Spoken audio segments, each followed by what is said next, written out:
Imitzion tesei Torah, imitzion tesei Torah, imitzion, imitzion, imitzion tesei Torah. Udvashem mirushalayim, Udvashem mirushalayim. Olá, sejam bem-vindos à comunidade monoteísta Britolã. Shabbat Shalom.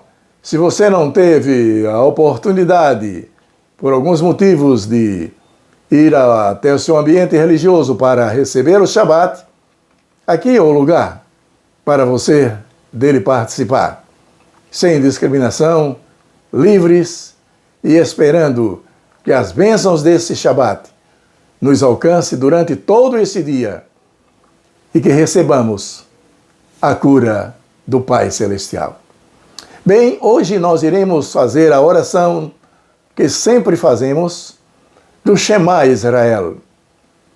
É um protocolo divino no qual nós afirmamos que somente o Eterno é Deus e fora dele não há outro. Vamos orar, portanto, Shema Israel. Shema Israel, Adonai Eloheinu, Adonai Echad, Baruch Shem Kevo, Malkuto Leolam Vaed. Escuta, Israel, o Senhor nosso Deus é um. Bendito seja o nome daquele cujo glorioso reino é eterno. Bem, nós estamos conversando sobre alguns assuntos interessantes e nós estudamos a Bíblia de uma maneira metodizada. Como assim metodizada? Nós temos 54 textos que nós chamamos de Parashá. Ele, no conjunto, se chama Parashot. E nós, então, estudamos a Bíblia com diversas situações que vão fazer com que haja um crescimento espiritual. Nós lemos os textos da Torá. Mas o que é a Torá? A Torá são os 5 livros da Bíblia. Os livros que foram originados do cânon de Israel, do cânon judaico. Certamente que alguns momentos da história, outras pessoas, sem a devida autorização do povo de Israel, fizeram inserções de outros livros. Nós não estamos dizendo que esses livros que foram inseridos por determinadas religiões na Torá são livros falsos, são livros do diabo, do inimigo. Não é isso que nós queremos dizer. Todos os livros são importantes na história da humanidade, todos, sejam canônicos ou apócrifos. No entanto, nós primamos bastante para estudarmos a Bíblia dentro do contexto hebraico, dentro do contexto dos judeus, dentro do contexto do povo de Israel. Então, hoje nós iremos estudar um texto sabático, ou que nós chamamos de Parashá, chamado de Aharei Mot. Aharei Mot, após a morte. Levíticos 16, capítulo 1, e Levíticos 18, verso 30. Apenas um chamamento. Diz assim, abre aspas, diz o Eterno a Moshe, depois da morte dos filhos de Arão. Então, todas estas informações que estão constando deste texto de Aharei Mot fazem parte de orientações, de informações e de conselhos que Deus repassou para Moshe Rabenu, para Moisés, o grande mestre, para que ele pudesse registrar na Torá e principalmente no livro de Levítico. É justamente esta informação que consta nesta Parashá, mostrando que é de suma importância nós compreendermos as orientações do Criador. Para quê? Para que a gente possa se reconectar com Ele. Como se reconectar com o Criador? Quando a humanidade se afastou do seu estado inicial, original, ele passou por um processo de separação do Criador.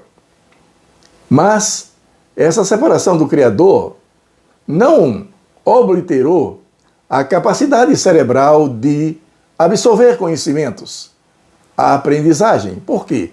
Porque ele teve acesso à árvore do conhecimento. E mesmo não ter sido muito legal, porque ele perdeu alguns privilégios, mas por outro lado, o homem ganhou importantes informações na área do conhecimento. Em outras palavras, mesmo com dificuldades, o homem começou o seu processo evolutivo. No entanto, esse processo evolutivo tem que ser observado, de que um dia esse exílio cósmico vai terminar.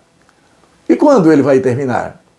Quando houver uma participação de Deus, uma interpretação do código divino na Terra.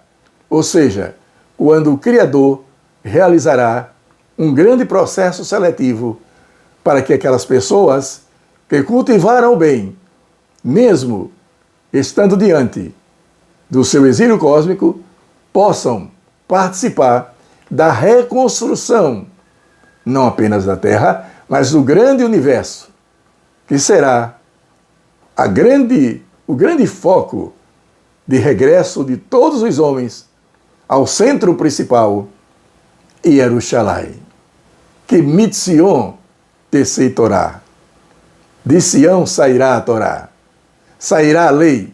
E é justamente o monte principal, que nós chamamos de Monte Moriá, é de lá que surge a probabilidade de uma grande iluminação, que abrangerá não apenas Israel, mas abrangerá a todo mundo monoteísta, a todos aqueles que esperavam o regresso cósmico.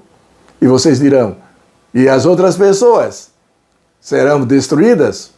Não há no plano de Deus a destruição de seres humanos em razão de terem feito opções diferentes no que tange do seu pensar religioso.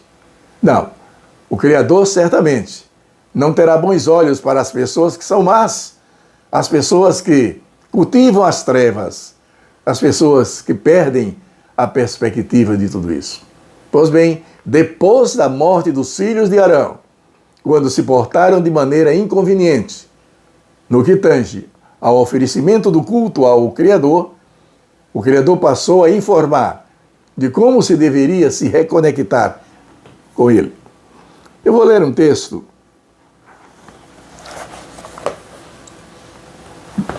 desse texto da Parashá de Harimot, que faz referência a esse processo que o homem um dia terá que se submeter.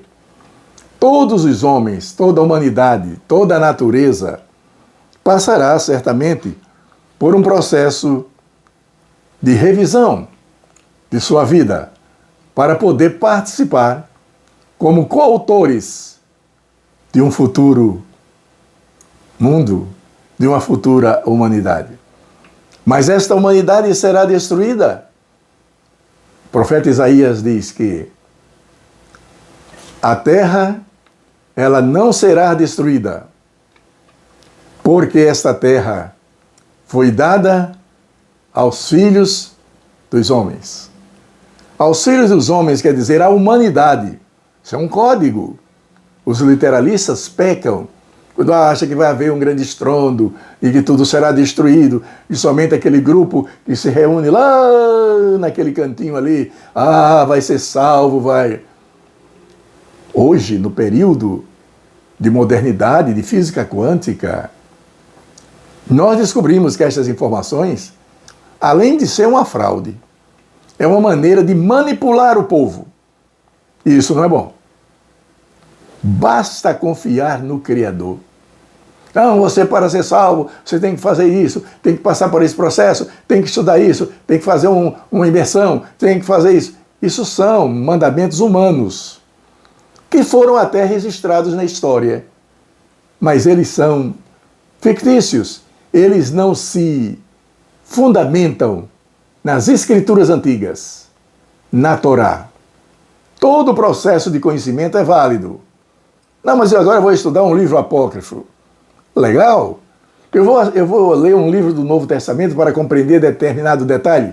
Legal. Mas quando nós queremos fazer uma avaliação da fidelidade dos escritos antigos, nós temos que nos basear no que foi dado no Sinai a Moshe Rabbeinu. O que é que foi dado? A Torá. Toda a história do mundo que foi entregue ao povo de Israel, cujo acesso as nações também podem ter. Deixa eu ler um períodozinho aqui, na página 169 do livro Levíticos, The Kabbalistic Bible. Diz assim: sobre o Yom Kippur, nós observamos os versos e os capítulos de Aharimot, o qual relata eventos que tiveram lugar antes da morte do sacerdote, do sumo sacerdote Arão ou dos seus filhos. Durante a leitura de Aharimot, no Shabat, nós temos a oportunidade de receber o poder do Yom Kippur. O Yom Kippur é um dia de julgamento, é uma festa bíblica, é um instante cósmico que é aberto, uma fenda cósmica que é aberta para que a gente possa confessar e apenas confessar ao Criador as nossas dificuldades espirituais, dizendo para Ele que nós precisamos nos reconectar. Yom Kippur é um dia de perdão, apesar de ser um dia de juízo, mas é também um dia de perdão. E através desse poder, nós teremos o afastamento das coisas negativas, de todas elas. Há, portanto, termos e condições para a nossa espiritualidade. Se nós nos conectarmos com a luz não nos abandonará. Está escrito. Deus é luz. E o Salmo 121, versículo 5 é citado. Elevo os meus olhos para o monte, de onde me virá o socorro. O meu socorro vem do Senhor, que fez os céus e a terra. A luz é a nossa manifestação de conexão com o Criador. E nós rumaremos em direção a ela também. Outro texto interessante que nós queremos citar é justamente o texto em que a gente observa que o Criador falou com Moisés antes, ou melhor, depois da morte dos filhos de Arão, que morreram quando desrespeitaram o pacto com o Criador. Em outras palavras, as informações deste Shabat é que nós precisamos nos reconectar com o Criador. Mesmo que haja tragédias em nossa vida, mesmo que hajam dificuldades em nossa vida, o sumo sacerdote Arão, diante da dificuldade dos seus filhos, que foram alcançados por forças negativas, pelo desrespeito que eles tiveram com a Torá, mesmo assim, o Criador possibilitou uma reabilitação. Arão não foi penalizado. Dele se origina todos, até hoje, que têm sua função sacerdotal, os chamados Cohéns. Bem, se vocês gostaram dessa informação, todos os sábados, faça contato conosco para que possam fazer com que a sua mente se reconecte de maneira prazerosa no Shabat. O Shabat deixa de ser aquele dia de dificuldade. Dia que eu não posso fazer isso, não posso fazer aquilo. Eu não posso ler esse livro porque vou ser pecado e aí vou pagar um preço muito alto. De repente, os céus se abrem e eu não vou subir. Isso é uma fantasia. Existe isso. Deus manipula a humanidade através de princípios. Pelo contrário, os seus princípios foram dados no Sinai. E cabe nós fazer o quê? Escolha. Os escritores mostram que Deus disse para Moisés, e Moisés transmitiu ao povo: eis que ponho diante de ti o caminho da vida e o caminho da morte. O caminho da liberdade exagerada e também o caminho da racionalidade de vida.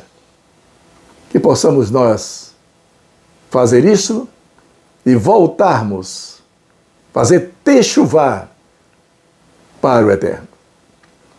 Faze-nos voltar, Senhor, e voltaremos. Renova os nossos dias como nos tempos antigos.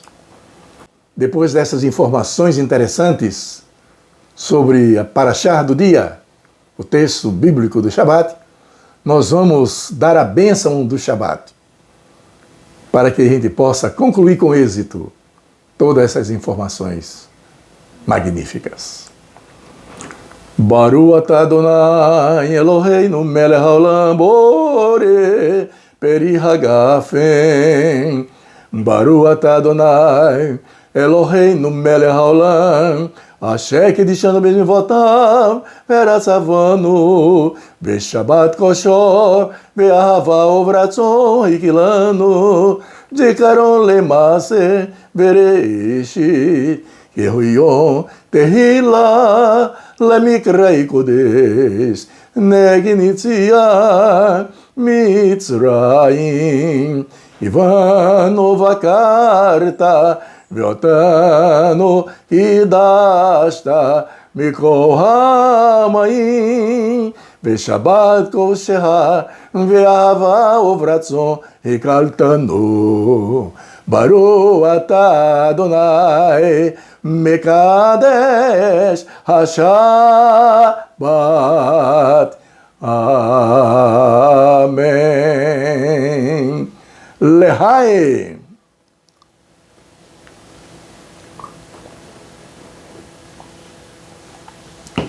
Muito obrigado pela sua participação.